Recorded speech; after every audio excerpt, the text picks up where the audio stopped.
الحمد لله نحمده ونستعينه ونستغفره ونتوب إليه ونعوذ به من شرور أنفسنا وسيئات أعمالنا إنه من يهده الله فلا مضل له ومن يضلل فلا هادي له أشهد أن لا إله إلا الله وأشهد أن محمدا عبده ونبيه ورسوله الذي لا نبي ولا رسول بعده. Bapak Ibu jamaah sholat subuh yang semoga dirahmati Allah. Alhamdulillah, puji syukur senantiasa kita haturkan kehadirat Allah atas segala karunia dan nikmat yang Allah berikan kepada kita.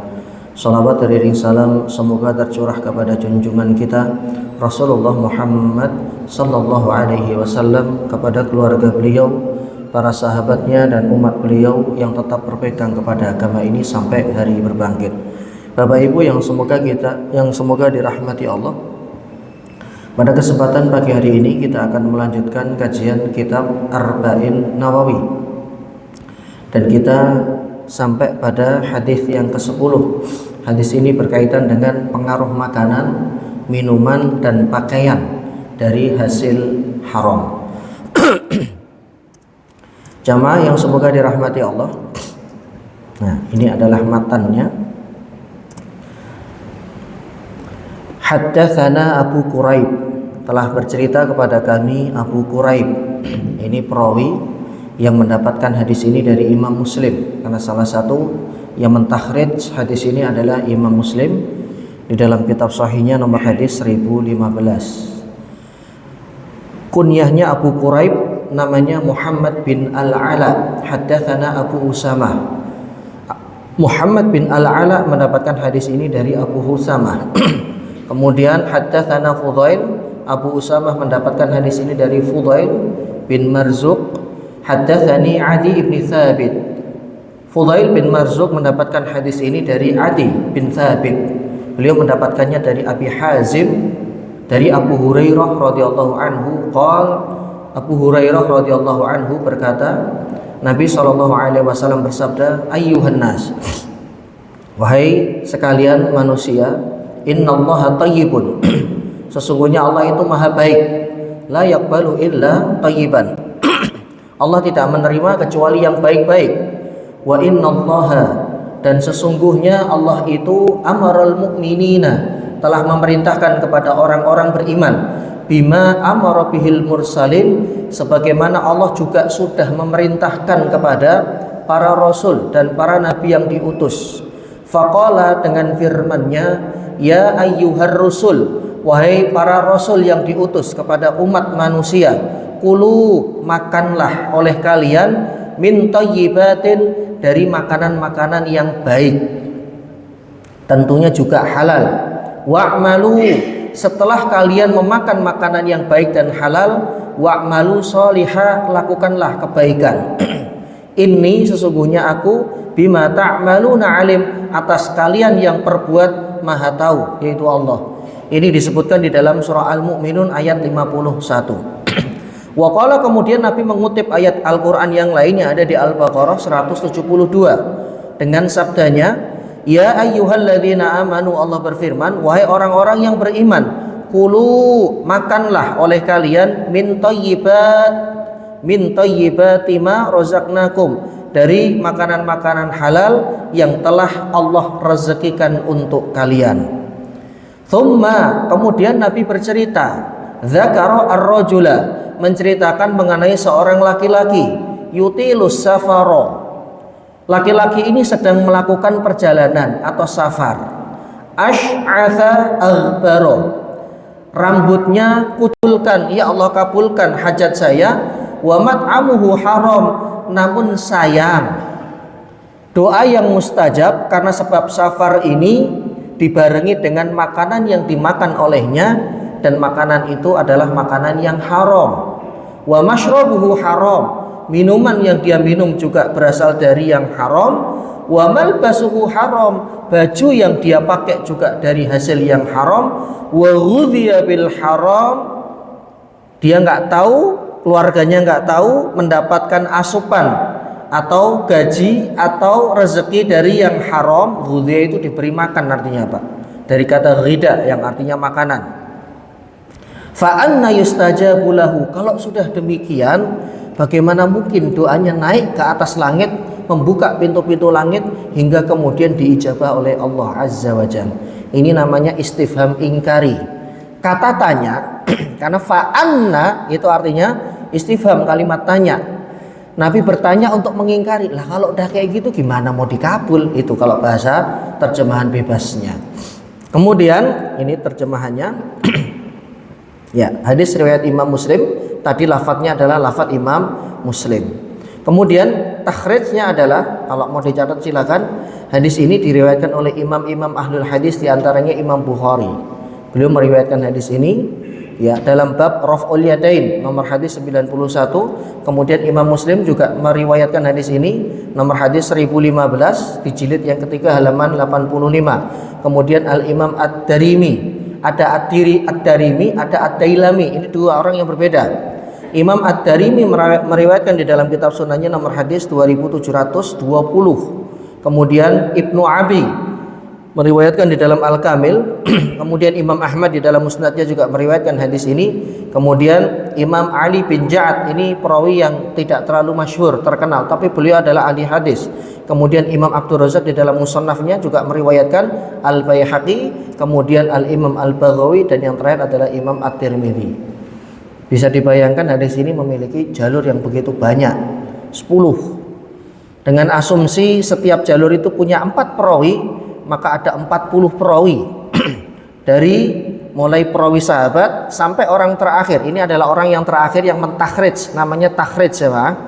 Jadi kitab ini ditakhrij dari sumbernya, yaitu Al-Baghawi di dalam Syarhus Sunnah, kemudian Al-Jami'ul Kabir, kemudian Musnadnya Imam Ahmad dan yang lainnya. Jadi kalau jenengan lacak di dalam referensi ini, insya Allah hadis itu ketemu. Dan memang hadis itu seperti ini, dia memiliki sanad, dan ini sanadnya adalah sanadnya Imam Muslim, tadi perawi yang kami sebutkan, dan hadis ini dihukumi sahih. Tapi belum tentu yang ada di dalam Sahih Muslim dengan yang ada di dalam Musannafnya nomor 7 Imam Abdul Razak itu sama-sama sahih, belum tentu. Nah kalau begitu bagaimana Ustadz? Hadis itu nggak berdiri sendiri. Hadis itu ketika berdiri dengan yang lainnya, maka satu sama lain saling menguatkan. Kalaulah misalkan yang diriwayatkan oleh, ini saya belum teliti lebih dalam, yang diriwayatkan oleh Imam Al-Baghawi itu saya atau enggak ya jamaah. Butuh waktu. Satu hadis dengan satu jalur kalau kita teliti satu-satu itu wah lama sekali. Kita kan dibantu dengan Maktabah Syamilah, ya alat digital untuk ngecek ini semua. Tapi kalau kita lacak satu persatu kitabnya itu butuh berhari-hari. Ya, itu kerjaannya para ulama ahli hadis. Itu luar biasa sekali. Karena kita tahu seberapa berat dan susahnya mencari. Kemudian kita simpulkan cuman bisa bilang Masya Allah dan geleng-geleng. Luar biasa juhud kesungguhan mereka untuk mengumpulkan hadis-hadis ini, dan Masya Allah manfaatnya sangat besar sekali untuk umat terutama. Kemudian jamaah yang semoga dirahmati Allah, ini pembahasan sanad sudah kita bahas pada pembahasan sebelumnya. Masuk pembahasan berikutnya adalah kita membedah biografi sahabat yang meriwayatkan ini. Jadi saya belum masuk ke matannya atau substansi hadisnya. Ini kalau tidak salah pertemuan kedua ya Pak Haji Endang ya, pertemuan kedua di hadis ini.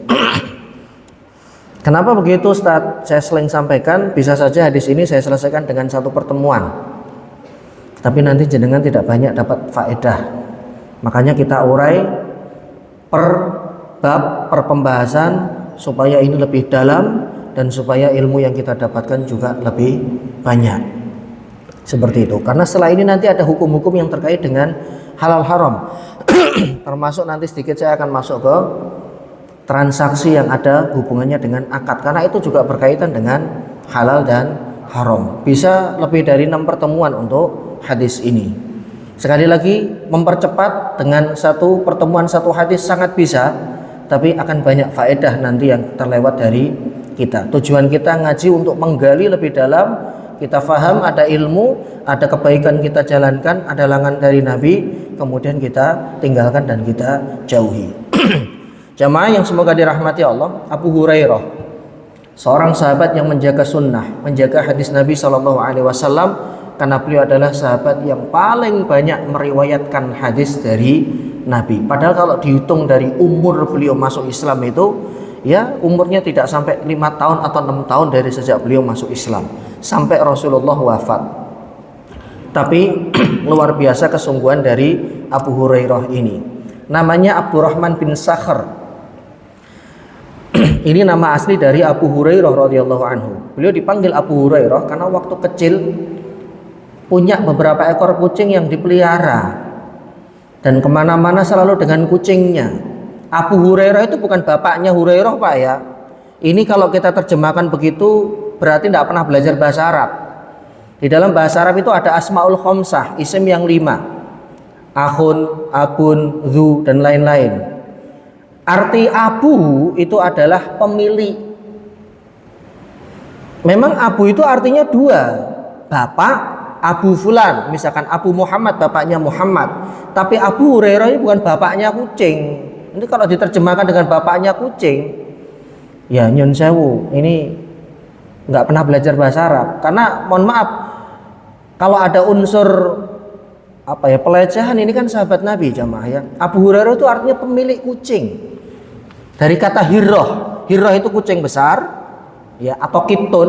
Hurairah litasghir, kucing kecil. Saifun itu pedang, syuifun itu pedang kecil. Jadi ada dalam bahasa Arab itu namanya isim tasghir yang bentuknya penyebutannya kecil seperti itu. Abu Hurairah itu dari kata hirroh, Hurairah ya, itu adalah kucing kecil. Nah, kebiasaan beliau memelihara kucing, kemana-mana pergi dengan kucing, ya, itu terus menerus dibawa sama beliau hingga kemudian beliau dijuluki si pemilik kucing kecil. Nama aslinya adalah Abdurrahman bin Sakhr, bukan bapaknya kucing. Memang arti abu itu adalah bapak, tapi Abu Hurairah di sini abunya itu diartikan Dzu Hurairatin, pemilik, yang itu juga merupakan asmaul khamsah. Yang belajar nahwu itu pasti pernah melewati bab ini. Dan dia marfu'nya dengan dhammah dan waw, kemudian mansubnya dengan alif dan fathah, kemudian majzumnya atau kasrohnya itu dengan kasroh dan ya, dzu, dza, dzi, bu, ba, bi, seperti itu. Kapan menjadi marfu'? Nah, kalau dia menjadi mubtada atau dia isim yang rofa. Kapan menjadi mansub? Ketika dia menjadi maf'ul atau dia menjadi maf'ul muqaddam. Kapan dia atau menjadi isim ina? Kapan dia seperti itu dalam bahasa Arab. Jadi bisa ya Aba Hurairah karena dia jadi munada. Makanya harokatnya aba bukan bu. Li Abi Hurairah. Kenapa jadi abi? Karena ada li majrur isim setelahnya. Seperti itu. Jadi Abu Hurairah itu artinya adalah pemilik kucing, bukan bapaknya kucing. Beliau sebetulnya bukan asli orang Arab, aslinya adalah daerah Yaman, namanya daerah Daus, maka sukunya adalah Ad-Dausi. Julukan beliau kan Abdurrahman bin Sakhr Ad-Dausi. Ad-Dausi itu menunjukkan tempat. Al-Bukhari itu bukan nama asli, nama aslinya Muhammad bin Ismail. Kenapa Al-Bukhari? Karena asalnya beliau dari Bukhara. Bukhara itu wilayah Asia Tengah, ya. Sekarang menjadi salah satu wilayah negara Uzbekistan. Dan Abu Hurairah, maaf, Imam Bukhari itu bukan orang Arab, jamaah jangan salah ya. Imam Bukhari, Al-Bukhari itu bukan orang Arab, beliau orang Ajam, non Arab. Tapi ilmunya ngalahkan orang Arab asli.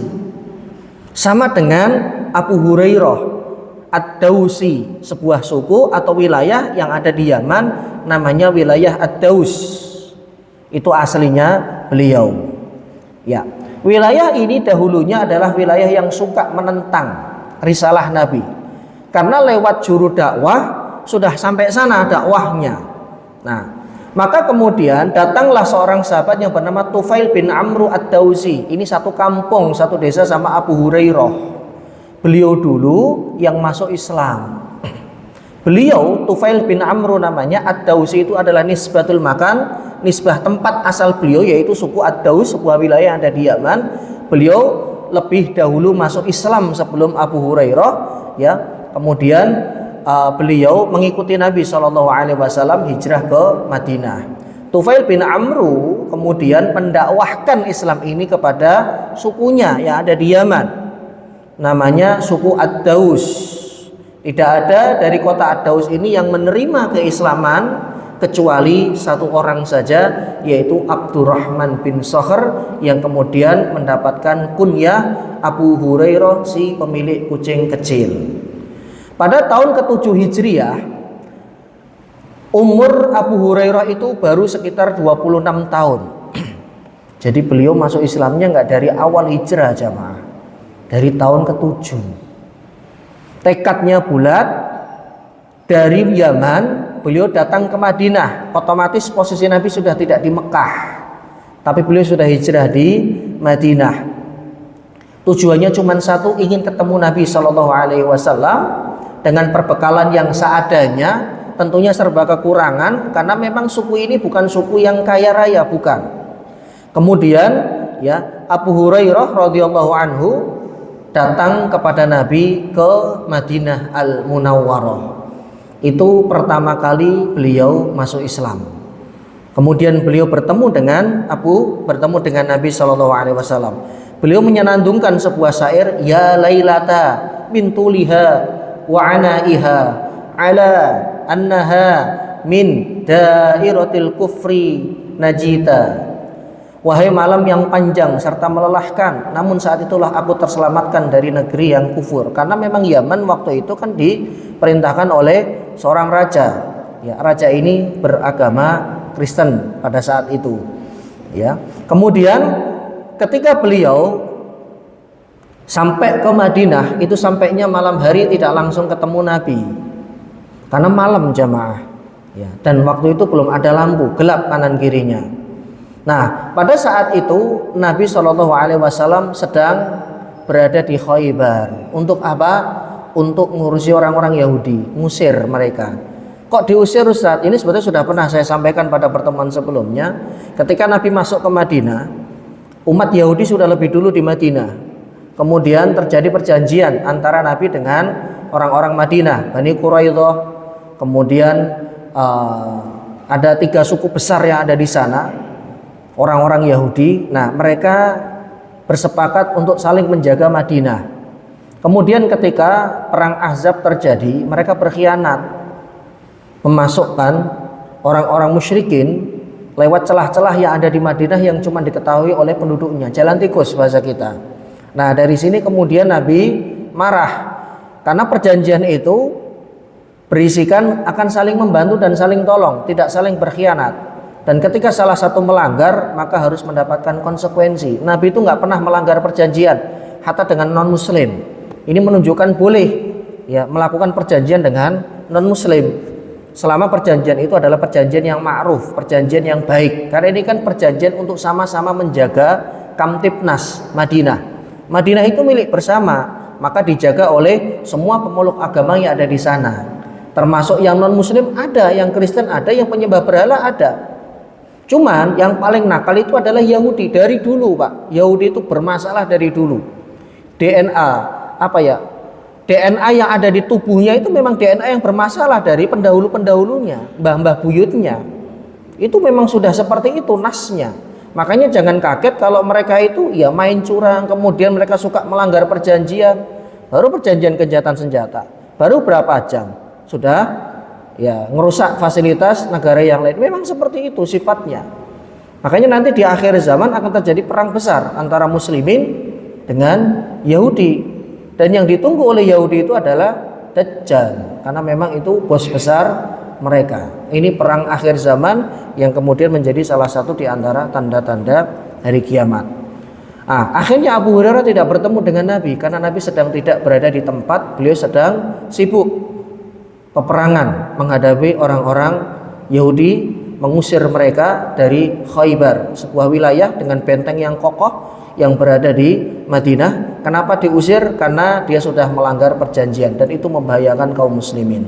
Hingga kemudian waktu subuh tiba, jadi beliau menunggu sampai waktu subuh, dan para sahabat datang untuk melaksanakan sholat subuh dipimpin oleh Sibak bin Urtufah radhiyallahu anhu, Urfutah radhiyallahu anhu.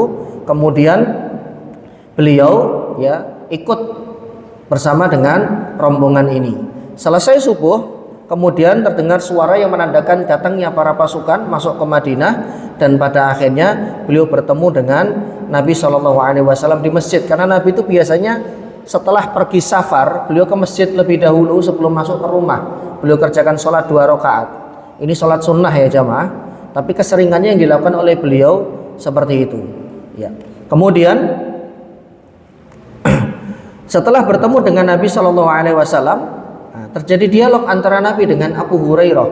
Mimman anta, kamu dari mana? Minat Daus atau min Dausin, dari suku Daus. Qala ma kuntu ara fi Dausin ahadan fihi khairun.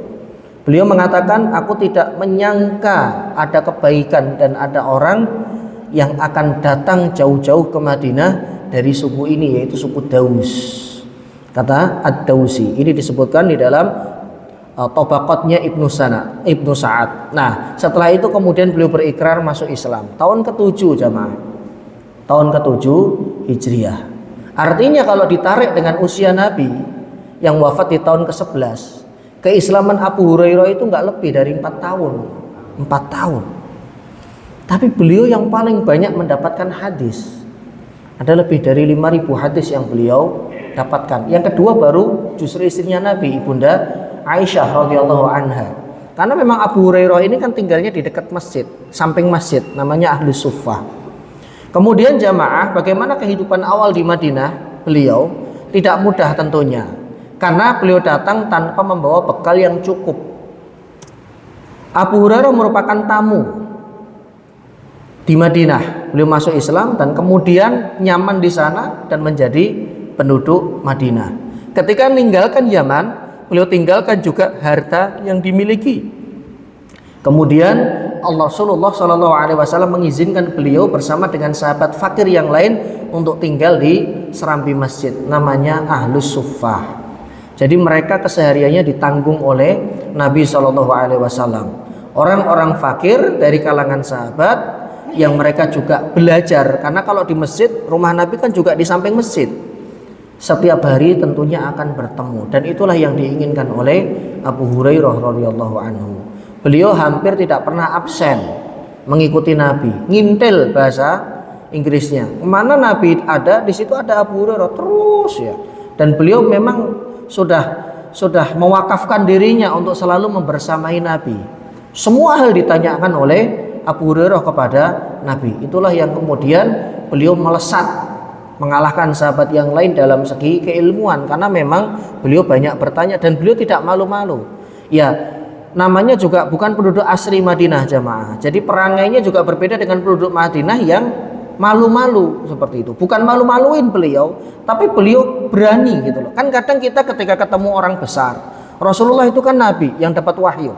Sahabatnya ada di Madinah dan penduduk Mekah itu kadang bertanya hal-hal yang kecil, itu mereka segen. Masa kayak gitu ditanyain kepada Nabi. Tapi Abu Hurairah enggak. Semua ditanyakan oleh beliau, hal yang kecil dan yang besar. Sampai pernah Nabi mengatakan, aku tidak menemukan orang yang lebih tamak terhadap ilmu. Rakus dalam tanda kutip, tapi rakusnya rakus yang baik terhadap ilmu, melebihi dari Abu Hurairah radhiyallahu anhu. Dan hebatnya, ya, ini Nabi seorang pemimpin yang betul-betul menjadi qudwah teladan. Nabi itu pernah kelaparan. Bukan cuman beliau, bersama dengan sahabat Abu Bakar, bersama dengan sahabat Umar, ya, juga Abu Hurairah. Ada memoris atau kenangan beliau bersama dengan Nabi, yaitu kelaparan bareng-bareng. Kalau kita jalan-jalan bareng-bareng, nyate bareng, kalau beliau kelaparan bareng-bareng. Abu Hurairah itu kelaparan karena memang tidak setiap hari beliau makan. Jamaah jangan bayangkan seperti kita, kalau pagi sarapan bubur, pagi sarapan nasi uduk. Ustadz, saya enggak sarapan nasi uduk Ustadz, saya cuma makan lontong sama gorengan. Lontongnya berapa? 10 biji. Itu 2 piring nasi uduk. 10 biji lontong, itu 2 piring, setara dengan 2 piring. Sahabat Nabi enggak begitu, termasuk Abu Hurairah, enggak setiap hari. Jadi paling kalaupun ada pagi, siang enggak, malam juga enggak. Bisa jadi sehari 2 kali atau mungkin cuman sekali, dan itu pun kurma. Karena makanan asli penduduk Madinah itu kan kurma jamaah. Ya, waktu itu belum ada macam-macam begitu ya. Kalau sekarang sudah banyak di sana restoran-restoran. Kurma sekarang sudah bukan menjadi makanan pokok orang Arab. Dulu iya, kan zaman bergeser dan berubah. Tentunya kebiasaan-kebiasaan, ya adat-adatnya juga pasti berubah. Mereka makan rus, makan nasi setiap hari sekarang. Tapi dulu hampir jarang. Makanya zakatnya kan apa? Kurma, pakainya kurma. Karena apa? Kutul bilad di masa itu makanan pokok penduduk negeri di Madinah di zaman Nabi kurma. Kemudian dari sini diambil kias. Maka setiap negara akan berbeda tergantung makanan pokok penduduk negeri di situ apa. Baru kemudian dikeluarkan zakatnya.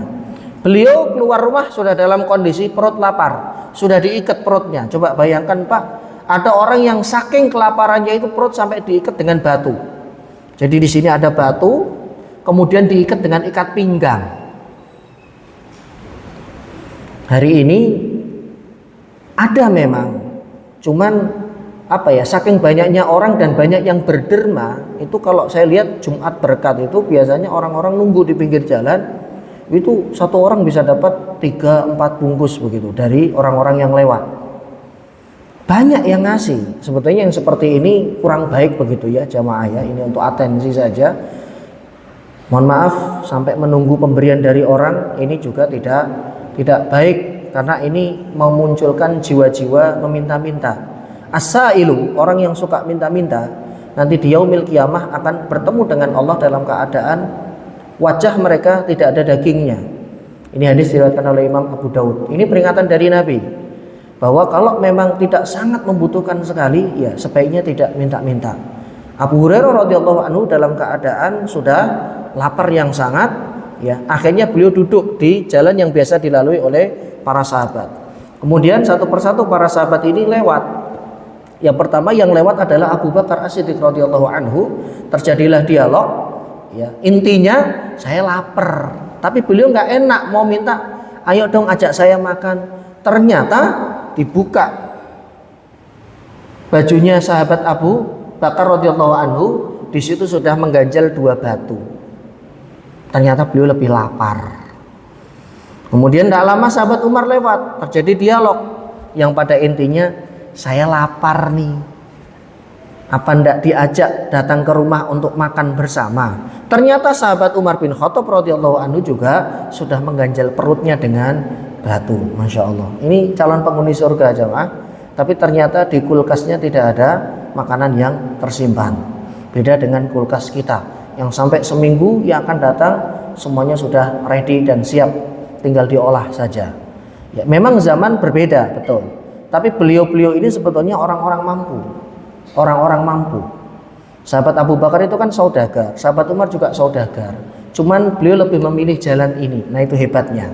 Ketika ada orang yang mampu, punya harta ratusan juta miliaran, tapi memilih jalan sederhana daripada flexing, ini menunjukkan satu kualitas yang tersimpan di hati yang orang tidak banyak tahu. Karena kecenderungannya jamaah, orang itu kalau punya segalanya ditampakkan, ditunjukkan, ini loh bekas kesuksesan saya. Butuh validasi dari sekitarnya, butuh pengakuan. Dan kadang, mohon maaf, butuh pengakuan ini bisa mamduh, bisa terpuji, bisa tercela. Ya, kalau tidak terlalu berlebihan, terpuji. Tapi ini pun nanti khawatir masuk pintu riak dan flexing. Tapi yang mohon maaf madhmum, yang tidak terpuji atau tercela, itu ketika flexingnya kemudian berlebihan.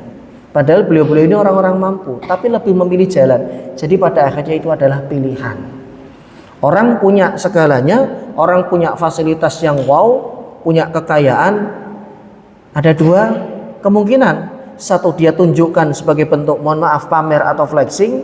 Yang kedua, dia lebih memilih jalan, saya mau yang sederhana saja. Makan di pinggir jalan, makan di warteg, makan di warung-warung, ya warung-warung Sunda atau warung-warung yang rumahan.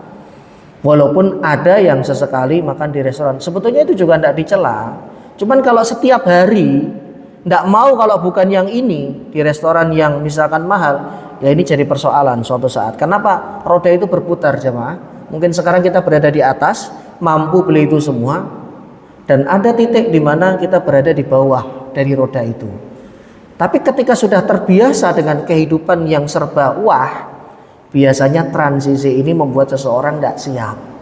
Maka yang terjadi apa? Stres berat, ambruk, jatuh, akhirnya nyun sewu, kena stroke.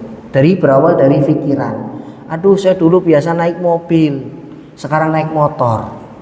Dulu saya biasa naik mobil yang mobilnya wah, nah kok kemudian mobilnya yang mobil kecil. Atau kemudian transisinya jauh banget, naik motor. Dulu rumahnya gede, kemudian sekarang rumahnya kecil.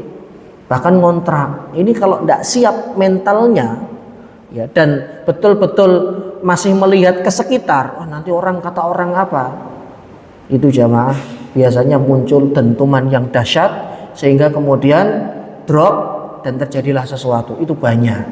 Makanya kenapa kemudian Islam menganjurkan hidup sederhana, karena dunia itu bukan satu-satunya tujuan. Allah berfirman, walal akhiratu khairul laka minal ula. Ini beliau-beliau ini orang-orang kaya sebetulnya, tapi lebih memilih hidup seperti ini.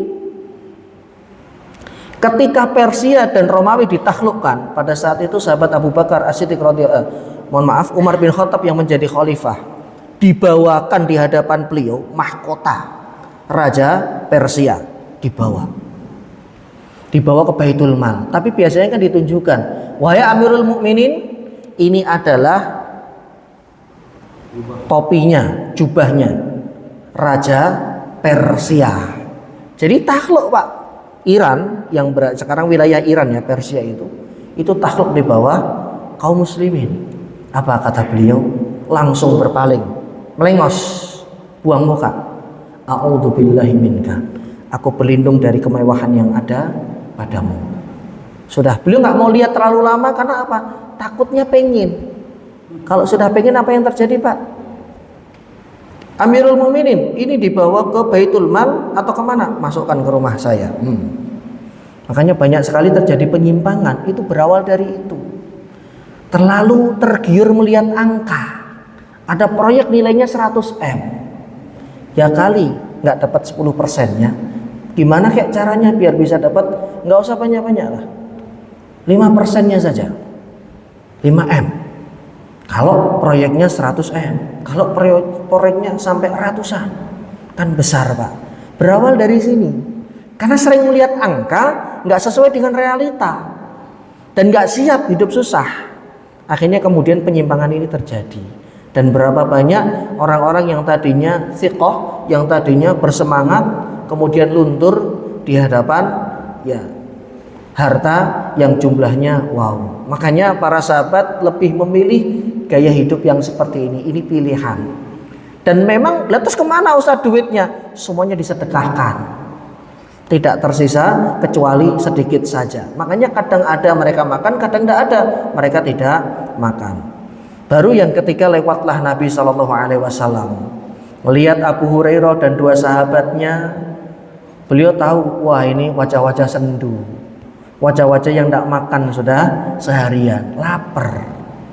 Akhirnya kemudian beliau memanggil Abu Hurairah ke dalam rumah. Beliau memanggil ke rumahnya. Di situ ada yang menghadiahkan, ya mungkin segini Pak, 1 baskom susu kambing atau susu onta, dihadiahkan kepada Nabi SAW. Akhirnya apa? Maksud kata Abu Hurairah alhamdulillah. Jadi makannya pakai susu. Dikira Abu Hurairah alhamdulillah saya cuma minum berdua dengan Nabi. Ternyata Nabi perintahkan kamu panggil teman-temanmu yang ada di masjid Ahlu Sufah. Jumlahnya lumayan banyak Pak, ada sekitar 50-an. Plus 2 sahabat tadi. Dalam hatinya la ilaha illallah, susu seuprit yang dipanggil 1 RT.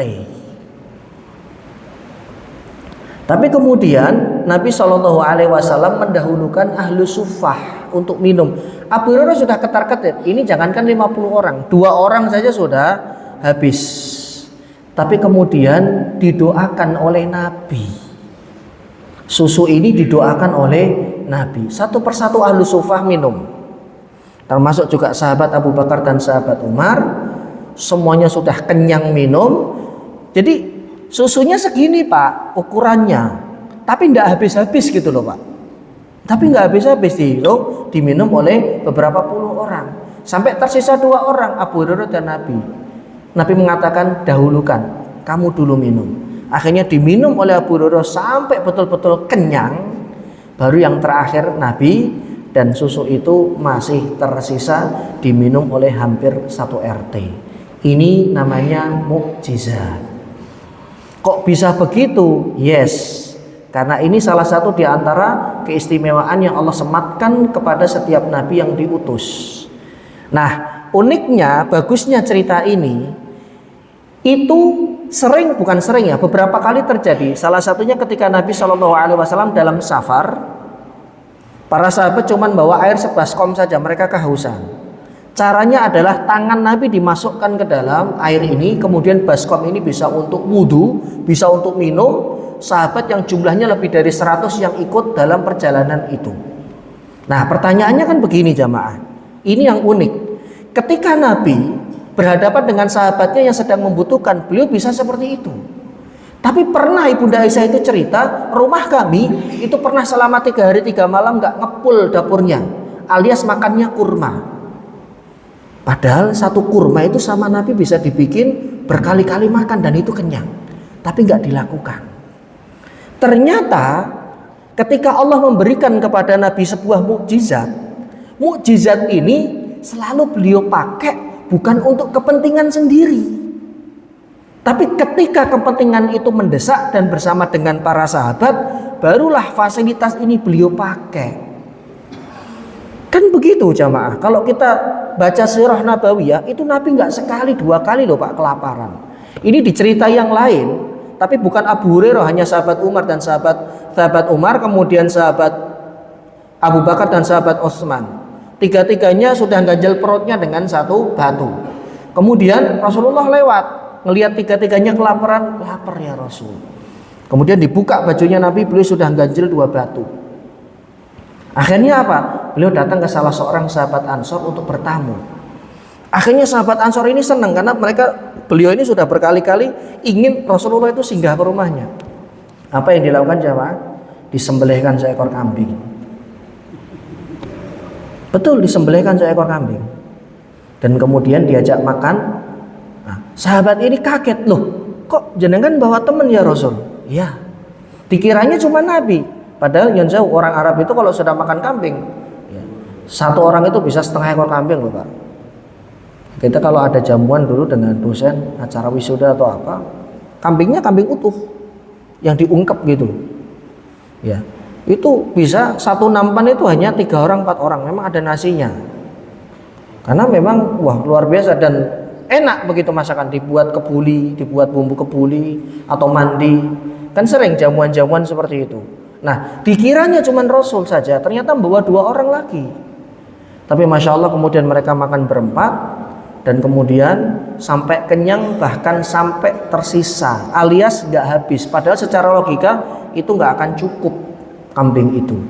Dan ini banyak kita temukan. Tapi ketika untuk diri dan keluarganya, Rasulullah itu pernah tidak makan sehari. Dan ketika beliau mendapati pagi hari, tanya ke istrinya, ada gak sesuatu yang bisa dimasak? Tidak ada ya Rasul, berarti saya puasa. Untuk dirinya sendiri beliau sampai seperti itu.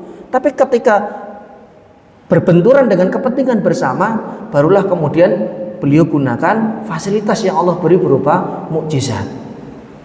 Padahal kebalikannya kita, justru kita kadang menggunakan fasilitas yang sebetulnya itu tidak menjadi milik kita, itu milik negara misalkan, atau milik siapa begitu ya, kemudian dipakai.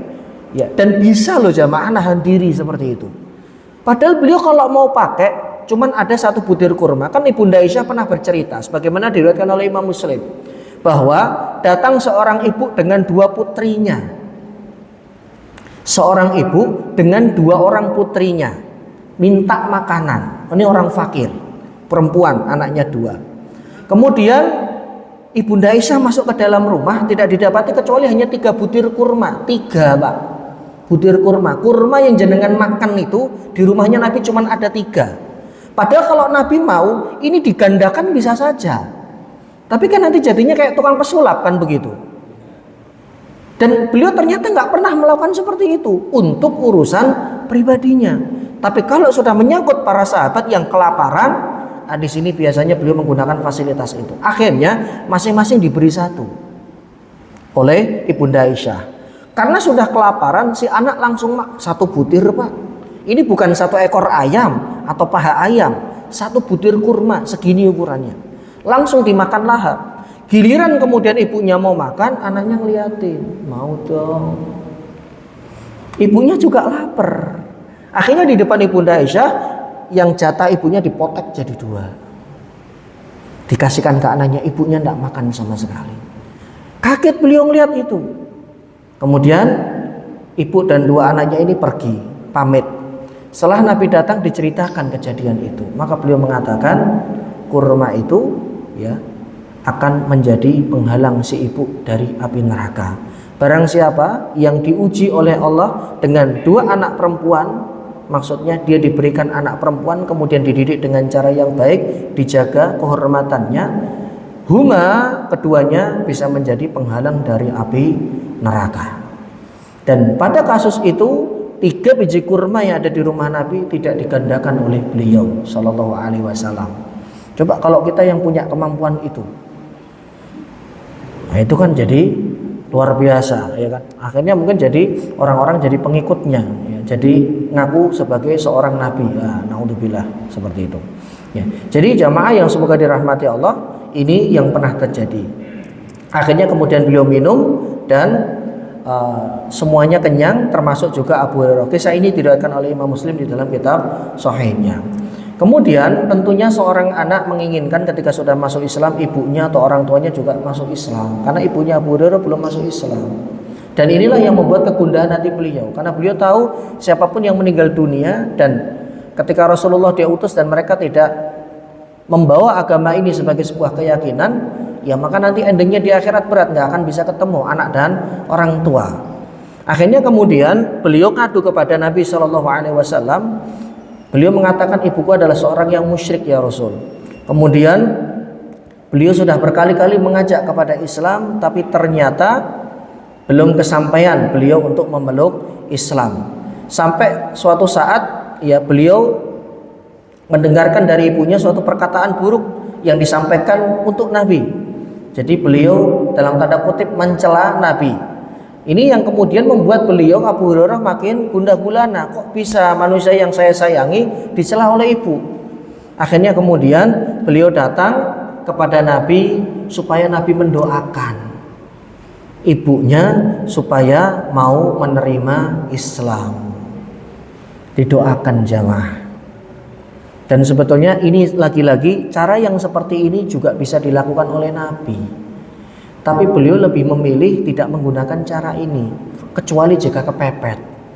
Allahumma hdi umma Abi Hurairah. Umma di situ maf'ulun bih, mansub, makanya harokatnya umma. Bukan ummu tapi umma karena dia sebagai objek. Ya Allah berikanlah petunjuk kepada ibunya Abu Hurairah, si pemilik kucing. Didoakan oleh Nabi. Dan jenengan jamaah kalau tahu ini pertemuan Nabi dengan Abu Hurairah di suatu tempat. Setelah Nabi ngangkat tangan, kemudian berdoa, ya Allah berikanlah petunjuk kepada ibunya Abu Hurairah. Senang dong Abu Hurairah, tapi tidak sesuai dengan apa yang beliau kira. Dikiranya oh ini masih butuh waktu untuk ibunya ngucap 2 kalimat syahadat. Tapi beliau sudah tenang, yang jelas doa Nabi sudah masuk. Keinginan beliau untuk supaya ibunya masuk Islam sudah tersampaikan ke Nabi dan Nabi membalasnya dengan doa. Mungkin dalam benaknya seminggu, 2 minggu atau sebulan lagi insya Allah ibunya masuk Islam. Kemudian ketika beliau radhiyallahu anhu pulang ke rumah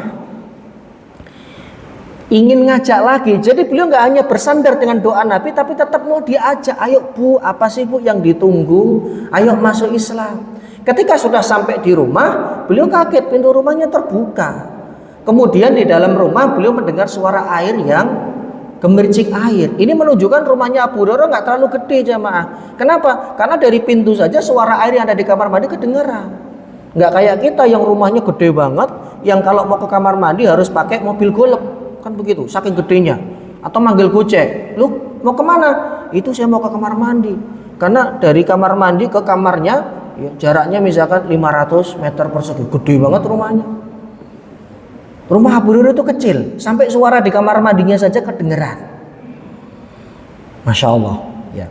Kemudian ketika beliau ingin masuk, ibunya ngarang, nanti dulu. Kemudian ibunya keluar memakai penutup kepala, dan kemudian ibunya ya mengatakan asyhadu alla ilaha illallah wa asyhadu anna muhammadar rasulullah. Saya geleng-geleng ketika baca ini kisah ini masyhur sekali jamaah, terkenal sekali.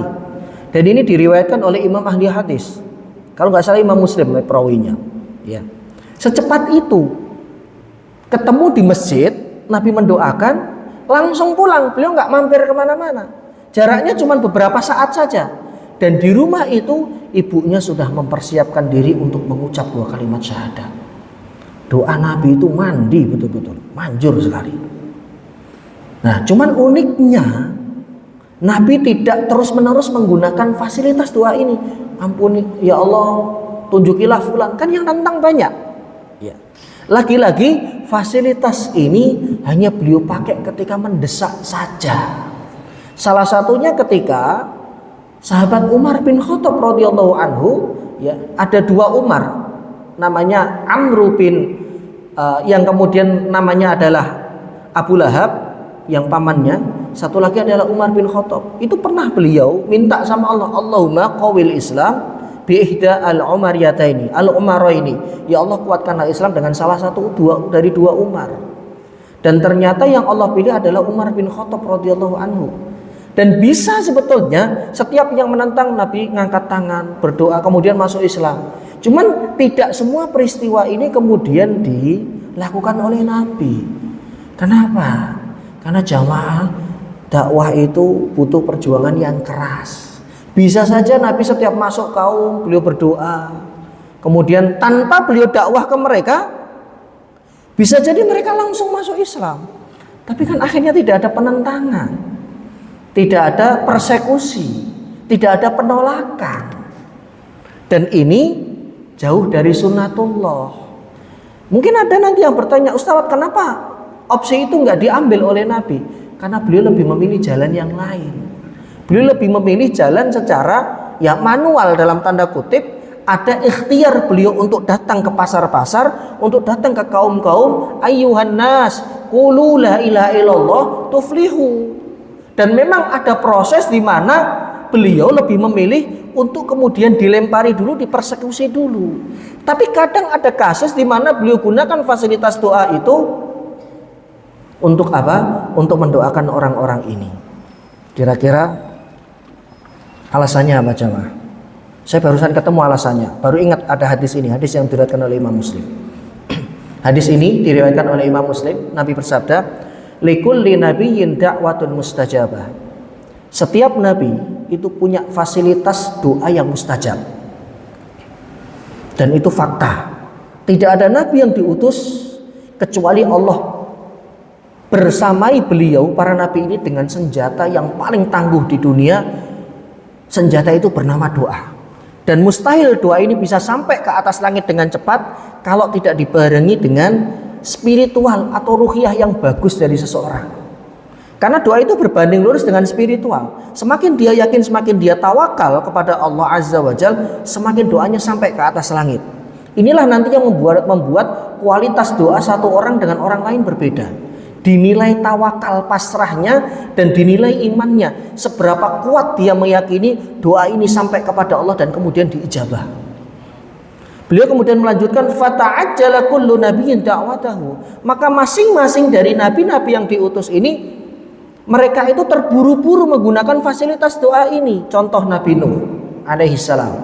Diabadikan oleh Allah ketika umatnya bandel, sudah sekian ratus tahun diutus dan yang masuk cuman sedikit saja yang beriman kepada beliau. Ditambah ejekan mereka ketika Nabi Nuh alaihi salam ya diperintahkan untuk membuat perahu.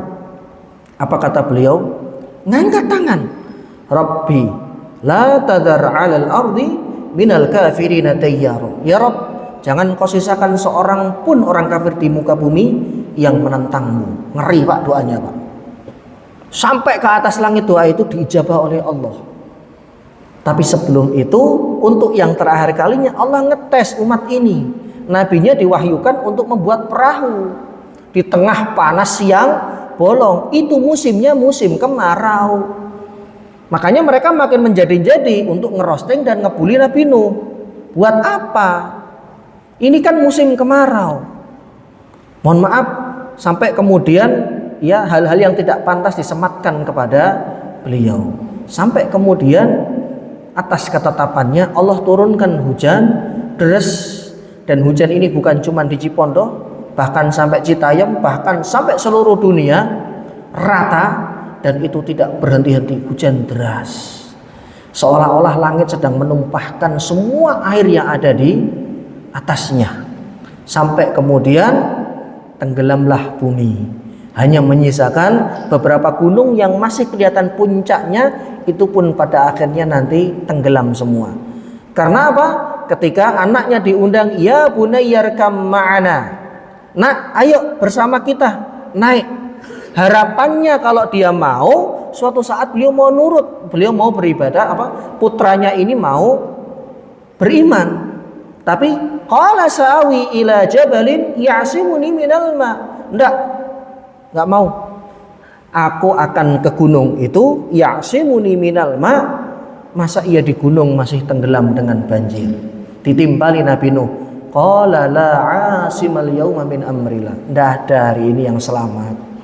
Semuanya bakal terbenam, semuanya bakal tenggelam. Dan akhirnya dia termasuk minal mughraqin yang tenggelam. Dan betul jamaah, atapnya dunia, puncak tertinggi itu adalah Gunung Everest. Ada 7 summit puncaknya dunia. Yang paling tinggi yang berada di daratan Tibet sana itu adalah Everest, dan Everest tenggelam. Tenggelam, Pak. Nggak ada daratan yang kelihatan dan tersisa. Maka satu-satunya yang selamat itu adalah Nabi Nuh dan juga para pengikutnya yang ada di kapal itu. Praktis, manusia sudah tidak tersisa kecuali hanya 80 orang. Itu plus Sam, Ham, dan Yafes, 3 putranya selain daripada Kan'an, dan pasangannya masing-masing. Istrinya Nabi Nuh ikut tenggelam. Jadi Sam, Ham, Yafes kali 2 bersama dengan istrinya ada 6, sama dengan Nabi Nuh 7. Keluarganya Nabi Nuh ada 7. Sisanya sekitar 73. Ini disebutkan oleh Imam Al-Qurtubi ya jamaah. Ini saya nggak ngarang. Ini cerita saya dapatkan ya ketika Muhammad Ibnu Jarir At-Tabari, kemudian Imam At-Tabrani menceritakan di dalam kitab-kitab tarikh beliau. Akhirnya yang selamat hanya sekitar 80 orang. Praktis dari 80 orang ini selain putranya Nabi Nuh tidak ada yang memiliki keturunan. Berarti kan nasab manusia terputus sampai Nabi Nuh. Karena yang punya keturunan Sam, Ham, dan Yafes saja putra-putranya Nabi Nuh alaihissalam. Kita kembali ke Abu Hurairah. Akhirnya kemudian beliau mengucap syahadat, dan kemudian saking senangnya beliau datang ke Nabi, nangis kegirangan. Kemudian beliau berdoa, Allahumma habbib. Nabi SAW mendoakan untuk yang kedua kalinya, Allahumma habbib ubaidaka hadza wa ummahu. Ya Allah, berikanlah kecintaan kepada 2 hambamu ini, Abu Hurairah dan ibunya, ila ibadikal mu'minin. Jadikan orang-orang beriman itu cinta kepada mereka. Wa habbibhum ilaihima. Ya. Kemudian jadikan mereka cinta kepada orang-orang beriman, dan orang-orang beriman cinta kepada mereka. Makanya jamaah yang semoga dirahmati Allah, kecintaan hari ini kaum muslimin kepada Abu Hurairah tidak lepas dari doanya Nabi SAW yang diriwayatkan oleh Imam Muslim. Kemudian beliau adalah Masya Allah sahabat yang paling bersemangat. Beliau meriwayatkan lebih dari 5.000 hadis dari Nabi SAW. Salah satunya ya dari Abu Hurairah annahu qala, beliau mengatakan, qila ya Rasulullah, ada yang bertanya kepada Nabi, man as'adun nas bi syafa'atika yaumil qiyamah, siapa yang paling berbahagia dengan syafaatmu di hari kiamat. Nah, ini nanti nyambung dengan hadis tadi. Setiap nabi itu ta'ajjala kullu nabiyyin da'watahu wa ana, kata Nabi, ikhtaba'tu da'wati, aku sembunyikan doaku sebagai syafaat nanti untuk umatku di yaumil qiyamah. Wa hiya na'ilatun insyaallah, setiap umatku akan mendapatkan syafaat ini. Syaratnya man mata min ummati wa lam yusyriku billahi syai'a, siapapun dari umatku yang meninggal dunia dan tidak pernah menyekutukan Allah sama sekali. Syarat ini tidak disebutkan secara utuh kadang. Jadi yang mendapatkan syafaat Nabi hanya umatnya yang tidak pernah menyekutukan Allah sama sekali. Dia adalah ahlu tauhid dan dia berhak untuk mendapatkan syafaat dari Nabi.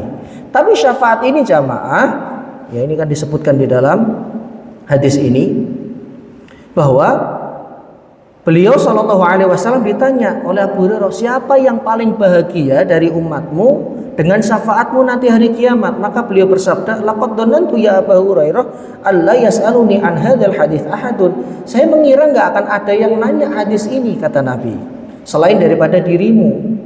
Maka beliau bersabda, awwalu minka lima ra'aitu min hirsika, karena begitu semangatnya dirimu untuk mendapatkan hadis.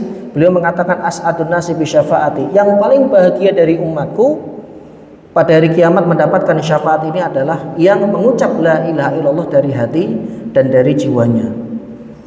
Jadi semua orang beriman akan mendapatkan syafaat dari Nabi Shallallahu Alaihi Wasallam, terkhusus mereka yang pelaku dosa besar. Jadi syafaat ini kuotanya lebih banyak untuk pelaku dosa besar dari umatnya Nabi. Kenapa Ustaz? Karena orang-orang baik yang nggak melakukan dosa besar, mereka bisa langsung masuk surga direct tanpa syafaat. Yang kasihan itu kan pelaku dosa besar, tapi mereka masih beriman. Cuman karena nafsunya jauh lebih besar, akhirnya kemudian tenggelam. Mereka meninggal dalam keadaan belum bertaubat. Makanya Ahlussunnah wal Jamaah apa manhaj mereka, pelaku dosa besar itu tidak dianggap kafir berdasarkan hadis-hadis Nabi dan ayat Quran. Mereka tahta masyiatillah, di bawah kehendak Allah. Kalau Allah mau akan diampuni, kalau Allah mau akan dihukum sesuai dengan porsinya. Maka disinilah kemudian syafaat itu masuk untuk nolong. Syafaati li ahlil kabairi min umat, di dalam hadis Muslim. Syafaatku akan kuotanya lebih banyak untuk umat beliau yang meninggal dunia dan mereka adalah pelaku dosa besar, selama dosa itu bukan menyekutukan Allah. Cuman jamaah, jangan kemudian kita bergantung dengan syafaat. Tenang, mabuk mah mabuk, judi mah judi, nanti juga dapat syafaat dari Nabi. Loh, dapat syafaat itu nggak ada jaminan nggak disiksa loh. Dia nggak kekal di neraka, tapi kan ngerasakan panas neraka. Neraka itu panasnya la ilaha illallah. Matahari itu jamaah nanti di akhirat di neraka itu diikat sama Allah di neraka. Matahari yang panasnya kayak begitu diikat. Kenapa? Karena orang banyak tergelincir gara-gara matahari. Kan ada yang menyembah matahari. Bisa bayangkan sepanas apa. Jangan kita bayangkan nanti juga dapat syafaat, terusin aja mabuknya. Enggak begitu juga. Lah kita di BAP polisi aja nangis-nangis kok. Di jalan arogan, ya kan, ngalangin ambulan. Kemudian senggolan mobil, ngeluarin senapan. Habis itu diburu, ketangkep sama polisi, viral. Langsung begini, mengkeret, diem gitu. Nangis, saya menyesal. Lah, itu belum diputuskan di pengadilan Anda bersalah, baru tersangka. Kan ada prosesnya, tersangka, kemudian terdakwa, kemudian terpidana, dan masih bisa banding untuk menganulir hukuman atau mengurangi. Itu sudah, apalagi kita di hadapan Allah Azza wa Jalla. Kalau sudah divonis seperti itu karena dosa besar yang itu. Cuman memang selama dia ahlu tauhid tidak kekal, tidak selamanya. Tapi janganlah kemudian kita berpikir tenang, masih dapat syafaat, saya milih jalur syafaat aja. Jangan jamaah, jenengan nggak boleh milih jalur syafaat, kecuali syafaat itu bukan untuk menyelamatkan dari neraka, tapi kan syafaat Nabi ada banyak. Ini saya belum pernah masuk ke materi ini. Syafaat Nabi itu ada yang untuk mendapatkan kedudukan yang lebih tinggi di surga, dipercepat masuk ke surga. Nah kalau itu oke. Tapi kalau syafaat ditolong dari neraka, ini presiden yang buruk. Semoga kita tidak seperti itu. Semoga kita dimasukkan oleh Allah ke dalam surga langsung tanpa harus mampir kemana-mana. Dengan ketaatan yang kita lakukan hari ini, dengan kebaikan, tujuan itu semua adalah bentuk kita patuh dan tunduk kepada Allah. Dan dengan cara inilah kemudian kita menggapai ridho Allah Azza wa Jalla. Wallahu a'lam bishawab. Sudah lewat syuruk. Ada pertanyaan? Saya pernah sekilas mendengar hadis ini tapi saya belum tahu derajatnya, apakah itu hadis sahih ataukah hasan ataukah bukan. Jadi karena ini berkaitan dengan ilmu yang ada di dalam hadis, saya tidak berani terlalu banyak berkomentar sebelum saya memastikan apakah hadis ini hadis sahih atau tidak, itu dulu. Kalau itu adalah hadis sahih, baru kita bisa jelaskan maknanya. Kalau ternyata itu hadis yang lemah, bahkan pada perawinya ada yang berdusta, ya ini tidak ada tafsiran makna apa-apa jamaah, karena memang hadis itu dihukumi lemah dan just ya hanya sekedar kisah saja, tidak ada hikmah yang terkandung di dalamnya. Jadi mohon maaf, ini tadi yang saya sampaikan, ini sudah saya telaah Pak hadis-hadisnya. Kadang kalau pertanyaan itu terkait dengan hadis, kondisinya, karena kan untuk menjelaskan seperti ini berarti hadisnya kita harus tahu terlebih dahulu, dan saya belum mengetahui apakah hadis itu sahih atau bukan. Kalau sudah tahu baru kita bisa bicara. Jadi mohon maaf saya tidak bisa menjawab pertanyaannya dari Bapak seperti itu.